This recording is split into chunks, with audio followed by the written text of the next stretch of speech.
Hi everyone, this is Cassandra from the Cassandra Chronicles. It's been about a week since I've been out, so I think we're about on week 7 now. I've been really bad with videos, but um, the one week I was in the hospital, I was really miserable um, and slightly depressed, and this week I've just reveled in being home. So this is my video on, I'm just pulling up a couple of notes I have here about why I spent 2 months and a half hospital after vertical gastric sleeve. It has sucked. I've been in technically 4 different hospitals in a course of 2 months, and I just wanted to share my experience. There's lots and lots of groups that you can go on Facebook and on obesityhelp.com, and I have a very special place in my heart for Kid Cudi, and he says he has a song that came out a couple of years ago, and he talks about how he's in the pursuit of happiness, and that not everything that shines is gold, and that's been my experience with VSG so far. I'd like to make another video at some point. Do I regret having VSG, and kind of explaining my reasons. I can't make that video right now because you asked me 1 minute and I'd be like, well, no, I'm down a BWU 500 air conditioning system, and I fit in sizes that I haven't in a long time, and obviously I'm healthier, I think. But with the eating and with the constantly being ill and having no energy, you hit me at the wrong second, and I hate it. I hate it so much. I think this has been the worst decision of my life, and it's come at a horrible cost to everyone around me, to my body, and to just feeling healthy. And definitely a sense of self-doubt. Could I have done this myself? And would I have been a lot healthier? Not at that place, mentally, physically, to make that assessment yet, although these are both my feelings, yin and yang. So let's get to it. So August 5th, I was sleeved at the Obesity Control Center in Tijuana, Mexico. I stayed overnight. The next day I was released. The next day I was in excruciating pain. So they brought me back to the hospital. It was because of my, I guess, the sac that they fill with blood. So they took that out and started to feel a little bit better. And when I mean better, I mean I was sleeping all the time. I was on strong pain medication. I was getting in maybe 1 or 2 sips of water, 1 or 2 spoonfuls of broth, and that's where I thought I was. I thought, no pain, no gain. This is the price that I pay. I came home, and about 5 days later, I started to get very dizzy, very confused. I fainted about 4 times, and I was throwing up. And at that point, we decided to go to the hospital. So we went to the nearest hospital, which is Peace Arch, and I had a horrific experience there. Without my consent, I can't say that that's an allegation. I was given more morphine than I felt was needed in the particular situation, and I wasn't aware of what was happening. There was big chunks of time I don't remember because I was having such a reaction to the morphine, and I did develop a morphine addiction when I came out the first time. I didn't have doctors who had understood the surgery. They knew I had pancreatitis. They knew that my gallbladder needed to come out. I was not on any antibiotics, and I basically spent 2 weeks on 2 weeks on morphine and 2 weeks on a lot of painkillers until I could barely manage, but managed to get down painkillers. So was released from the hospital. 12 hours later, I started shaking. I was feeling very ill. I was vomiting.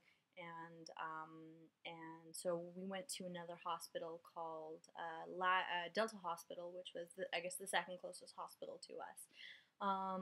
From there, we got a doctor who was great. I can't sing his praises enough. I'm not sure if he's comfortable being on YouTube, so I'm not going to say his name just for his privacy's sake, but I can tell you he was one badass Russian. He came in, he got me every test under the sun. I had CT scan, I had a barium swallow that was miserable, and was properly diagnosed with pancreatitis, a urinary tract infection, and a kidney infection. Was put on very strong antibiotics. I had a gallbladder stone that was a little bit larger than a golf ball. It was pretty bad. So yeah, I was on antibiotics, and I was rushed to St. Paul's within 2 days to get a scope to see how my esophagus was doing. Unfortunately, I failed the scope. They hadn't put me under proper sedation, and that was a little bit frustrating. My doctor was furious. I think some heads rolled because they had, I think, like 12, I can never say this word right, anesthesiologists on staff. And one of them could have put me under and done the scope. So got to St. Paul's, failed it, came back to Delta, and then within about a week and a half, I had my gallbladder taken out. It was a very simple surgery. I have to be honest, my scars from Mexico are so much nicer than my scars from Canada, and that's nothing against my doctor. I guess it's just the tools that they use in Canada versus Tijuana. So if anyone's worrying about the medical equipment down there, it's much better how they deal with the scars. And one day when I'm brave enough, I will show them to you. I had a couple of issues with my my stitches kind of coming loose and things like that, and not stitches, staples, which are the most god awful thing in the world. So yeah, a few days later, I was cleared to go. I was getting in very small amounts, let's say maybe 100 milliliters of water a day, and maybe 2 or 3 teaspoons like pudding or watered down soup or things like that. So I went home for 3 days and thought, okay, this is the road to recovery. And I came back because I was having a reaction to one of my medications that caused me to like seizure like this. My legs would spasm, and not like a traditional spasm, but like spastic, and my arms were kind of flailing. And so we went in to check it out, and they realized that there was still something going wrong with me. So I had a scope down my throat where I was put under, and insert pictures here.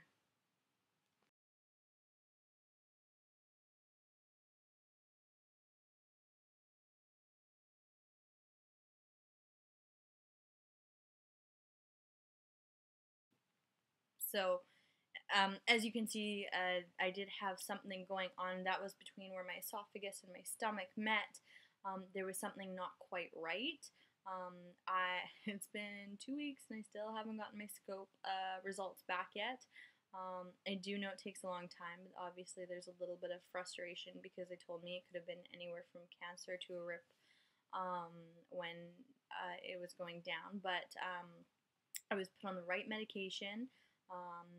Heavy antacids, and it looks like I'll be on heavy antacids for quite a while as I have developed GERD, which was in the column of should you get the surgery done. If you have never had antacid in your life, as I had never had before, and then you now have to live with antacid the rest of your life, it is a deciding factor that you should take a look at. I do have to sleep. I sleep kind of sitting up, hunched over, and kind of then wait until my fiance like pushes me slowly back into bed. It's been really hard and really frustrating. I'm getting in maybe 500 milliliters of water, maybe 200 calories a day. It's a constant struggle to eat, to drink. The pain's still there.